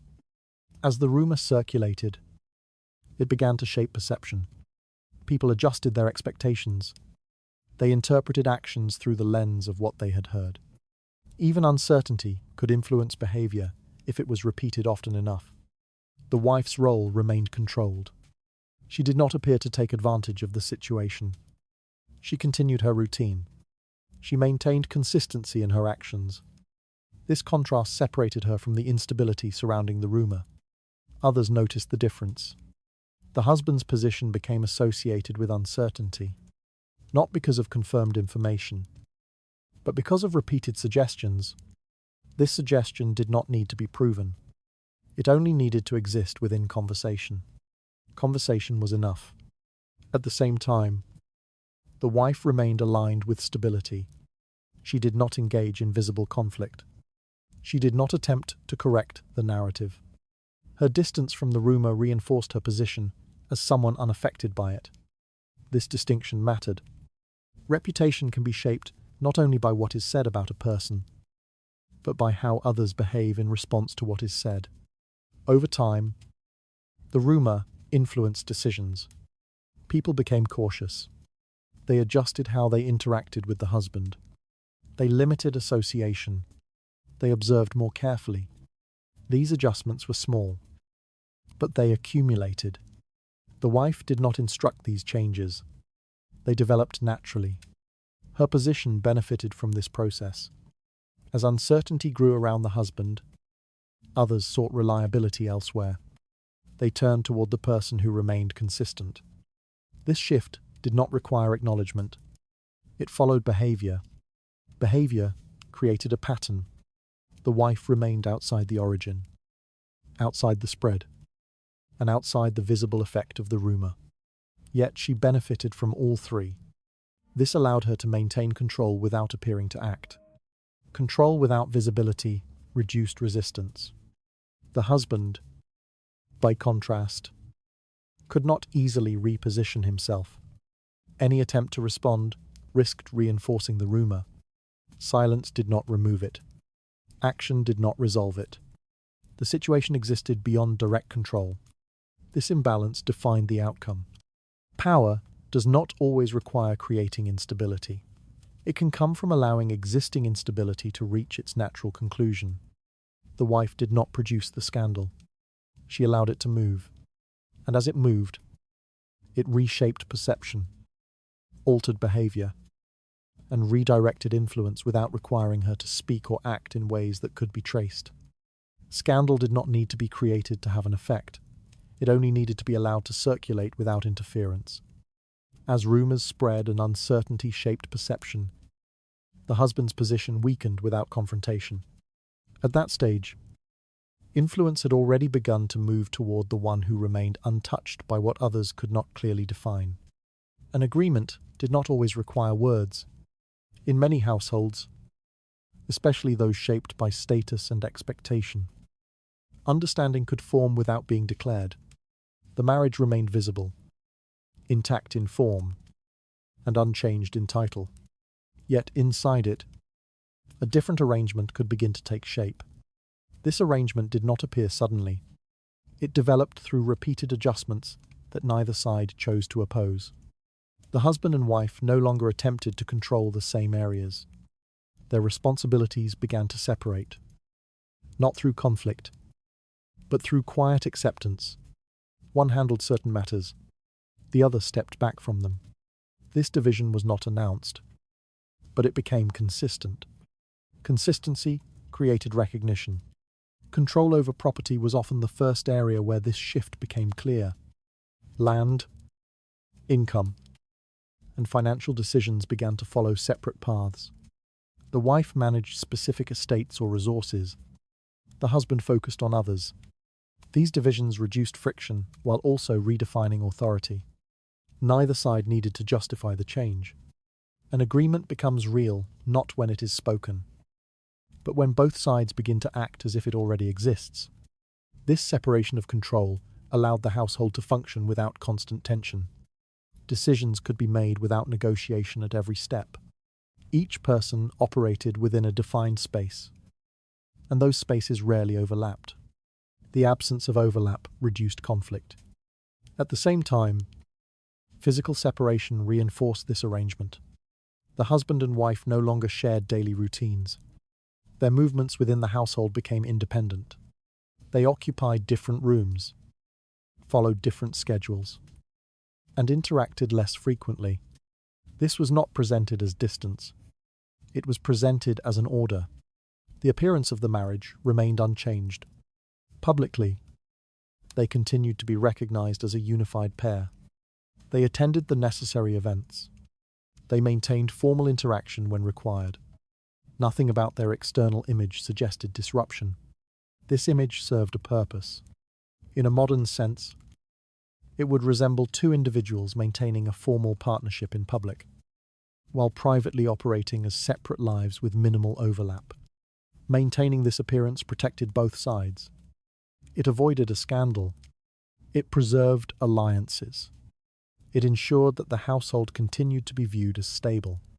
Stability, in this context, was more valuable than transparency. The agreement remained unspoken because speaking it would change its nature. Silence allowed flexibility. Within this structure, each person understood the boundaries. The husband did not interfere in areas the wife controlled. The wife did not challenge areas he retained.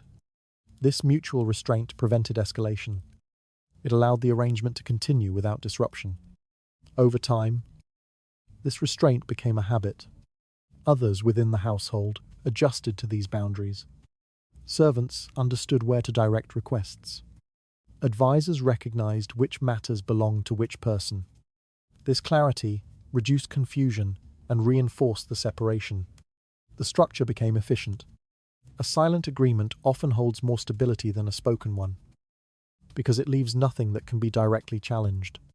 The wife's position within this arrangement remained strong. She controlled areas that required consistency and oversight. Her decisions influenced daily operations. Her presence defined stability within the household. The husband's position remained visible, but limited.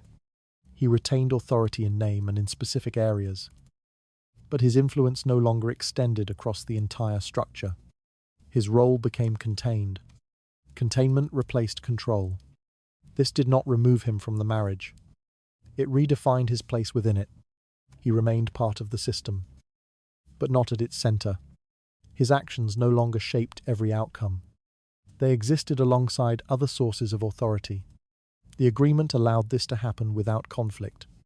Neither side needed to win. They needed the structure to hold. Power does not always depend on dominance. It can exist as a balance maintained through mutual limitation. The household, viewed from outside, appeared unchanged. The marriage remained intact. The family continued to function. Alliances remained secure. There was no visible disruption. But inside, authority had been divided. The wife did not remove the husband. She adjusted the system around him. And once that system settled into routine, the marriage continued to exist as a form that concealed a different reality. One where control no longer depended on unity, but on clearly defined separation. An agreement within the household did not need to be spoken to reshape how power was shared. As control over property, space, and responsibility was divided quietly, the marriage remained intact while its structure changed. In that quiet arrangement, unity continued in appearance. While authority no longer moved through a single direction, silence at court was not empty. It carried meaning, direction, and consequence. What was not said could shape perception as strongly as what was spoken. The wife understood that avoiding open conflict did not reduce her influence. It preserved it. She did not confront her husband in public.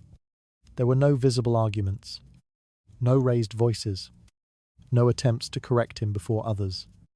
When disagreement existed, it remained contained. The court saw composure. It saw restraint. It saw a structure that appeared stable. This appearance mattered. Public space in Tudor society was not neutral. It was a place where reputation was formed and reinforced. Every gesture, every word, and every reaction could be observed and interpreted. To display conflict was to invite judgment. The wife did not invite it. What remains unsaid in public often defines how a person is remembered more than any argument ever could. Her silence was not passive. It was controlled. When situations arose that might provoke a reaction, she did not respond immediately. She allowed moments to pass. She allowed others to speak first. This delay created distance between the event and the reaction. Distance reduced escalation. The husband, by contrast, could not always maintain the same control. His responses, shaped by earlier patterns of inconsistency, did not align with the same restraint. This difference became visible without being emphasized. Others noticed it. The wife's refusal to engage in public dispute positioned her as stable. She appeared measured. She appeared reliable. These qualities became associated with her presence, not because they were announced, but because they were repeated. Repetition created expectation.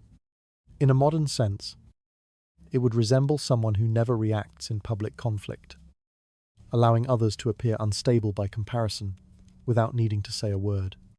The absence of public argument also removed opportunities for the husband to reassert control through confrontation.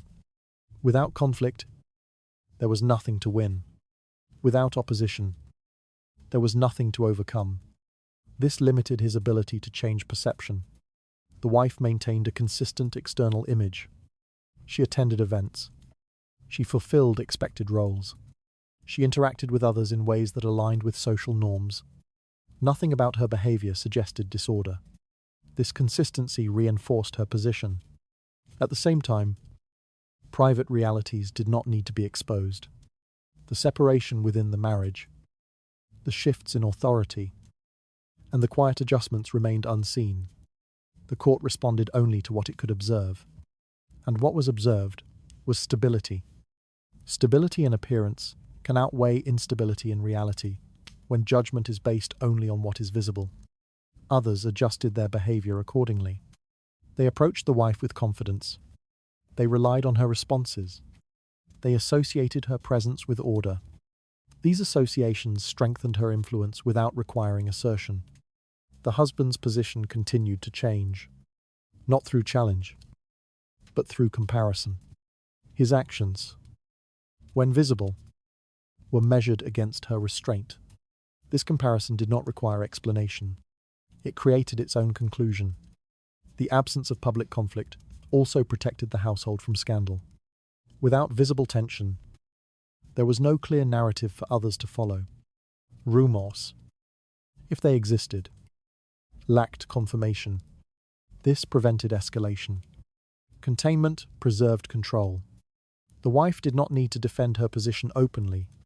She allowed perception to form through observation. This approach reduced risk. It ensured that her influence remained intact, even as internal structures shifted.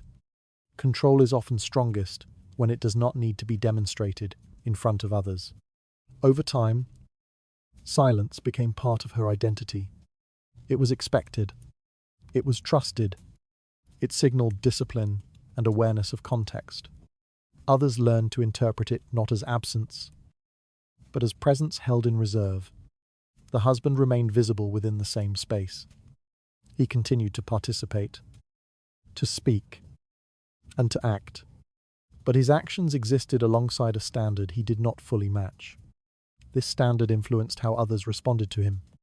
They became more cautious. The wife did not remove him from public view. She ensured that when he appeared, the contrast between them remained clear. This contrast shaped perception without requiring direct engagement. The court accepted this dynamic. No declaration had been made. No conflict had been displayed. Yet the balance of influence had shifted. It moved toward the person who maintained control without needing to express it. And once that movement became consistent, silence was no longer an absence. It was authority. Silence did not reduce influence. It preserved it by avoiding public conflict and maintaining a stable image. As the wife refused to engage in a visible dispute, perception formed around her consistency and restraint. From that steady presence, the authority grew stronger precisely because it was never forced into view. Change did not always arrive with disruption. In some cases, everything remained visible, intact, and formally unchanged. The marriage continued. The names remained the same. The structure, when viewed from outside, appeared stable. Nothing had ended, yet something had shifted. The husband still held his title. He still occupied the same place within the household and the court. There had been no declaration of removal, no formal reduction of status. If measured by position alone, his authority remained intact.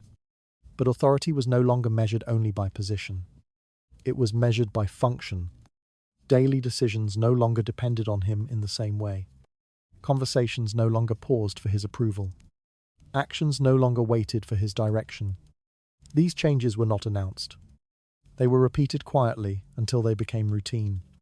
Routine created reality. The wife did not step forward to claim control. She did not replace him in name. She continued to act within her expected role, maintaining composure and consistency. Yet through her actions, she became the point through which decisions passed. Others adjusted accordingly. Power does not always change through removal. It can shift when one person becomes necessary and another becomes optional. This shift did not produce conflict because it did not appear as opposition. The husband was not challenged. He was not confronted. He remained present, visible, and formally recognized. But fewer things required him. Requests moved in a different direction. Information flowed through another path. When outcomes were needed, others turned toward the person who could provide them reliably. This behavior did not require instruction. It followed experience. Experience shaped expectation. The wife's presence became central not because she demanded it, but because it worked. She responded consistently. She maintained order. She ensured that processes continued without interruption. These qualities created dependence. Dependence created authority. In a modern sense, it would resemble a situation where a formal leader remains in place, while actual decisions are consistently made by someone else who is trusted to act. The husband's role changed without announcement. He remained part of the structure, but his function within it diminished. He participated, but he did not direct. He appeared, but he did not determine. This distinction became clear over time. The household reflected this shift. Servants directed questions according to where decisions were made. Advisors approached the person who provided clarity. The flow of activity followed the same pattern as influence. Pattern became structure. The marriage itself did not dissolve. It continued to exist as a formal union. Publicly, it remained stable. There were no visible signs of breakdown. This stability protected both individuals and the alliances connected to them. Form remained intact, but within that form, roles had changed. The wife's position expanded without altering her title. She became central to operation, to decision-making, and to continuity. Her influence extended across areas that once depended on shared authority. The husband's position became defined by limitation, not through restriction imposed directly, but through reduced necessity. His presence no longer shaped outcomes in the same way. Presence without control altered perception. A role does not need to be removed to lose its power. It only needs to stop being essential. Others at court recognized this shift without needing it to be explained. They adjusted their behavior. They aligned themselves with the person who maintained stability. This alignment reinforced the new structure. The wife did not declare victory. She maintained function. This made the transition acceptable. It avoided resistance. It allowed the change to settle without disruption. The court did not reject the shift because it did not appear as a break. It appeared as continuity. Continuity concealed change. The husband remained where he had always been. The marriage remained as it had always appeared. The household continued to operate without visible conflict. Yet the center had moved, and once that movement became permanent, authority no longer followed, title alone, but the path through which decisions consistently passed. The marriage did not end, and the titles did not change. Yet the way power functioned had quietly reversed. As decisions, attention, and reliance shifted toward the wife. Her role expanded while his became increasingly limited. In that silent transition, everything appeared the same. Yet nothing continued to operate as it once had. Withdrawal did not always begin as a decision. It often appeared as a response to changes that had already taken place. The husband did not announce that he would step back. He adjusted, slowly, to a position that no longer required him in the same way. At first, the change was small. He spoke less in discussions, not because he had nothing to say, but because fewer people waited to hear him. Conversations continued without turning toward him. Decisions were reached without seeking his approval. These moments did not appear significant on their own. Repeatedly, they formed a pattern. The husband began to recognize that his presence no longer shaped outcomes. His words entered the room, but they did not direct it. This recognition did not arrive suddenly. It developed through experience, through repeated instances where his involvement did not alter the result. Experience reshaped behavior.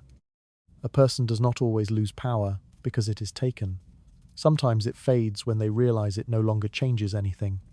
He adjusted his participation. He attended fewer discussions.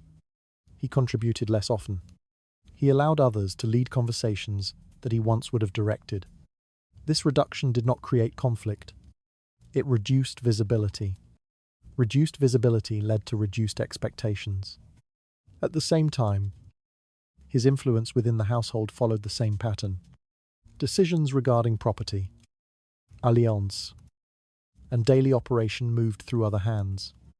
He was informed, but not always consulted.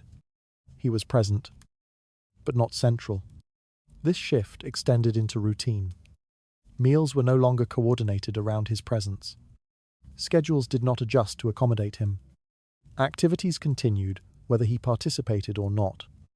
These changes were subtle, but they reinforced his reduced role. The household adapted. In a modern sense, it would resemble someone who still belongs to a system, yet finds that nothing within that system depends on their involvement. Isolation did not occur through exclusion. It occurred through a lack of necessity. No one needed to remove him. They simply stopped relying on him. This absence of reliance changed how he engaged.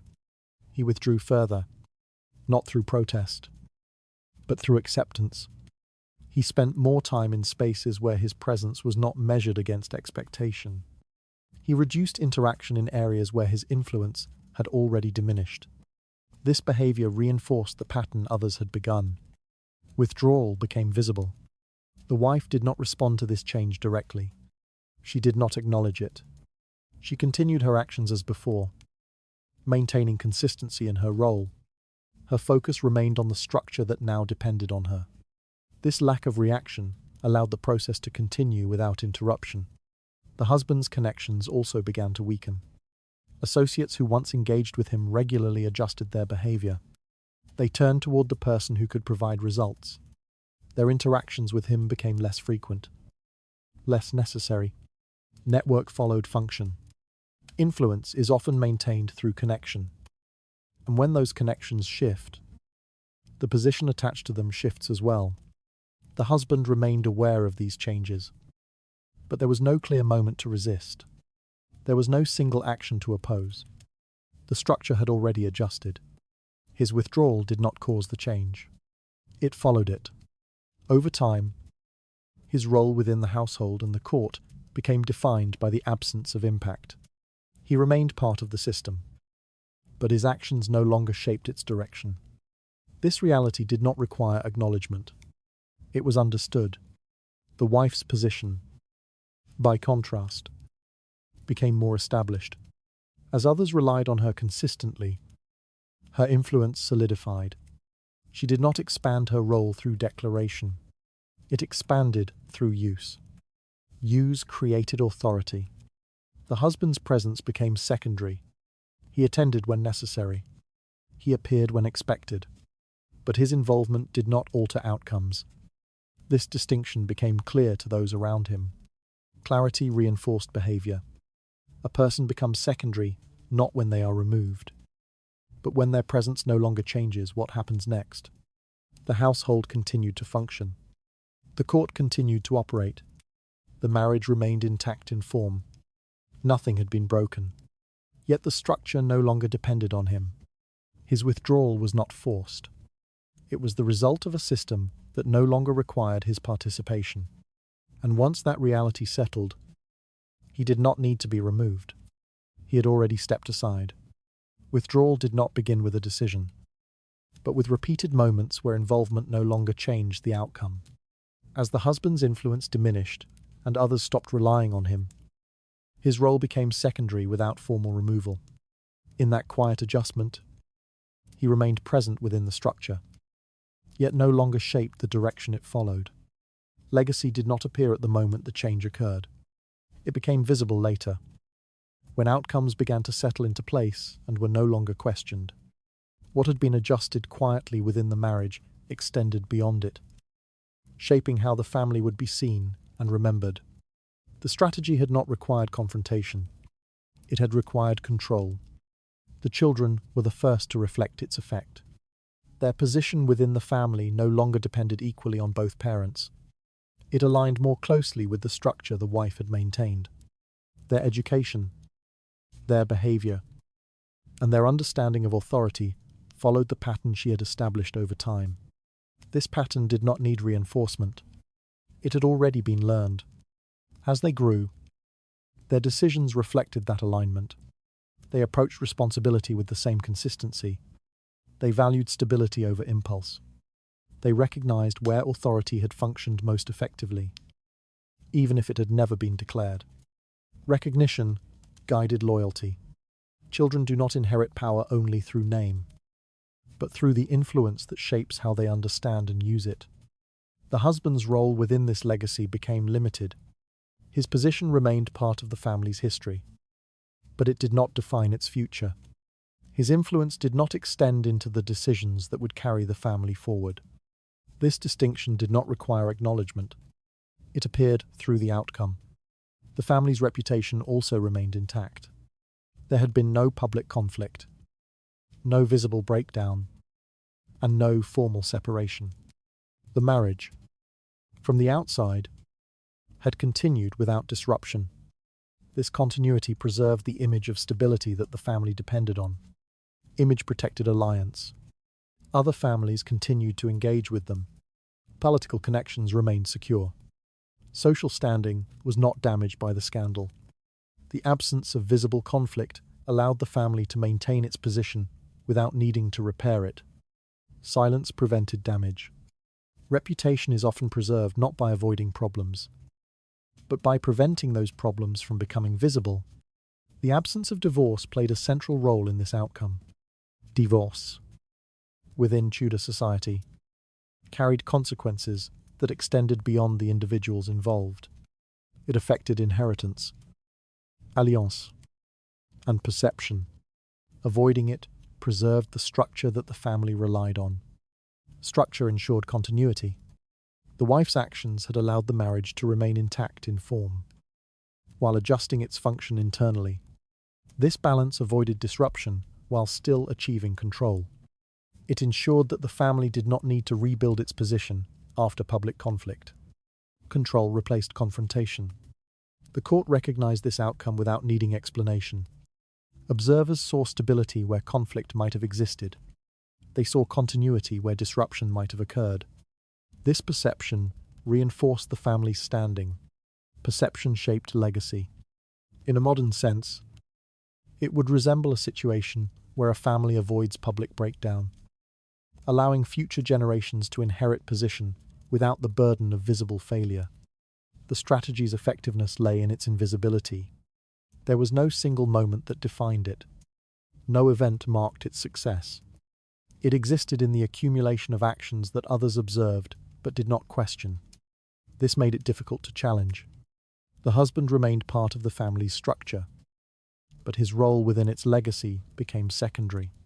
He was present in name, but not central in influence. The direction of the family moved forward through the framework that the wife had maintained.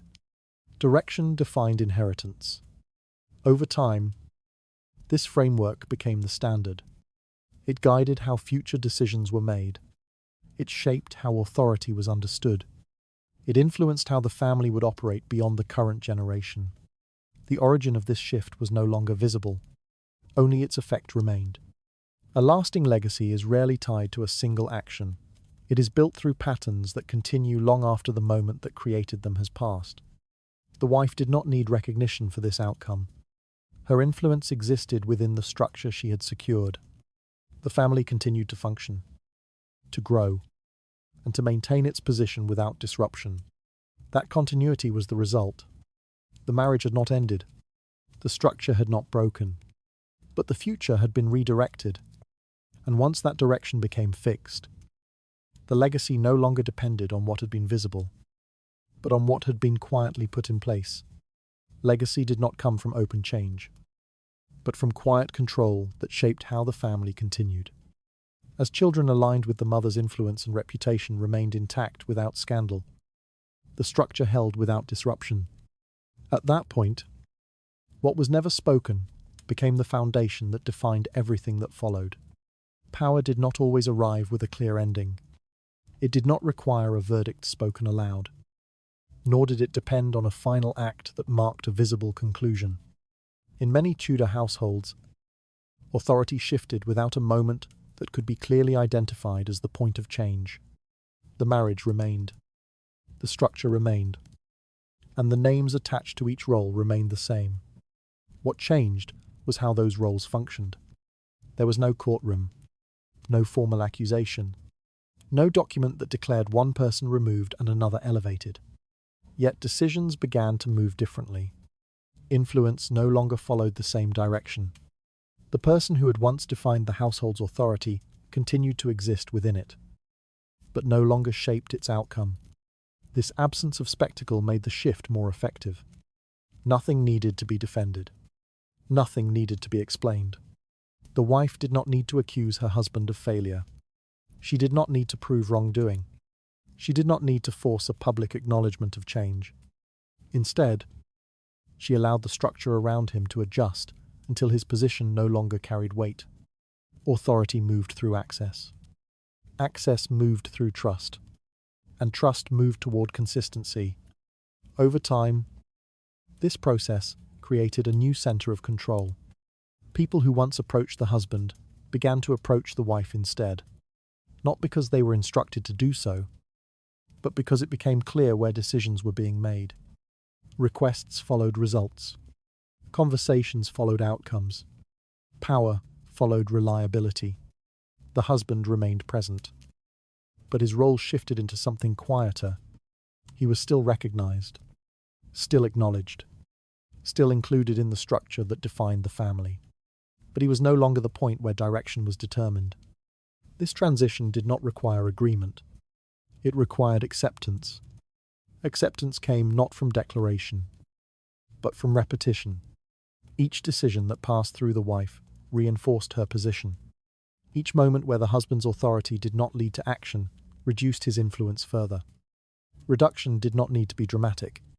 It only needed to be consistent. In a modern sense, it would resemble a situation where someone retains a title but loses the ability to act meaningfully within it. The form remains intact, but the function changes. The appearance suggests stability, while the reality has already shifted. This difference is where quiet power exists. It is not defined by what is visible.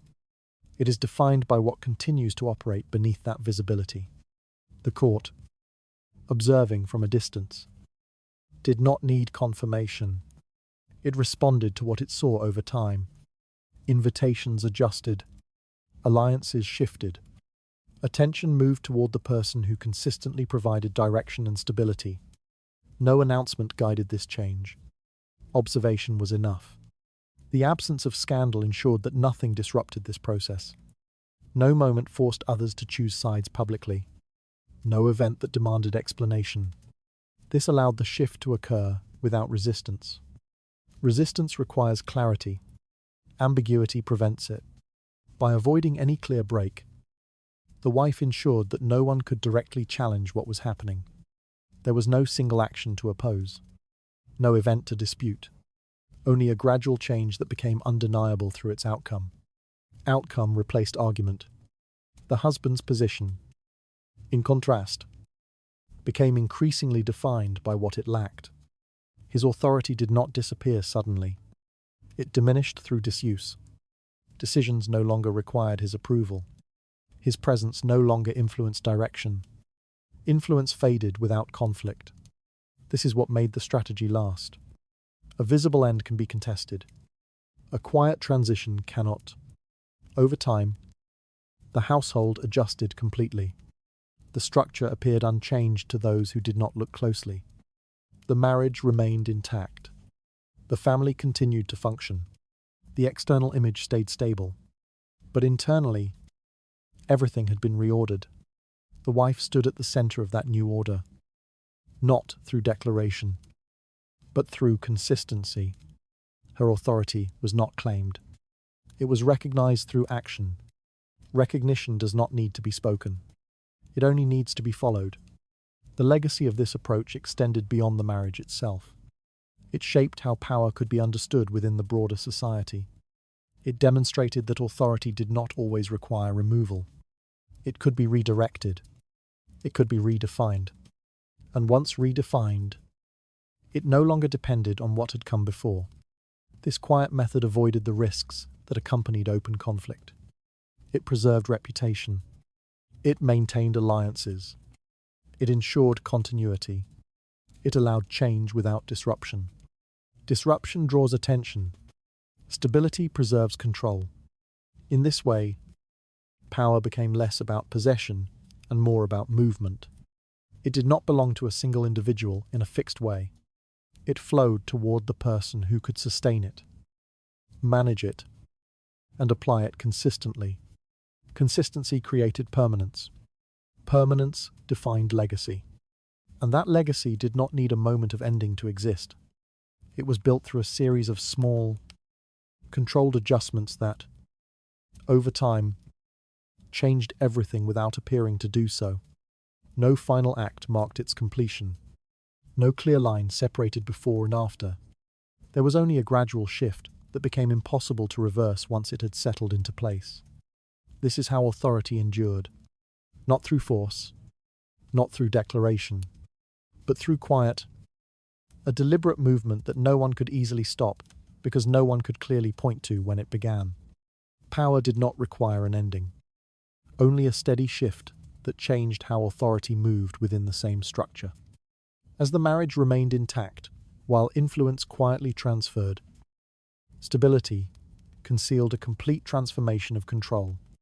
And somewhere within that stillness, a question remained about whether anyone truly noticed when everything had already changed. Good night. Rest slowly, and let your thoughts settle without needing to follow every detail to its end. The past will remain where it is, quiet and unmoving, while you drift away from it.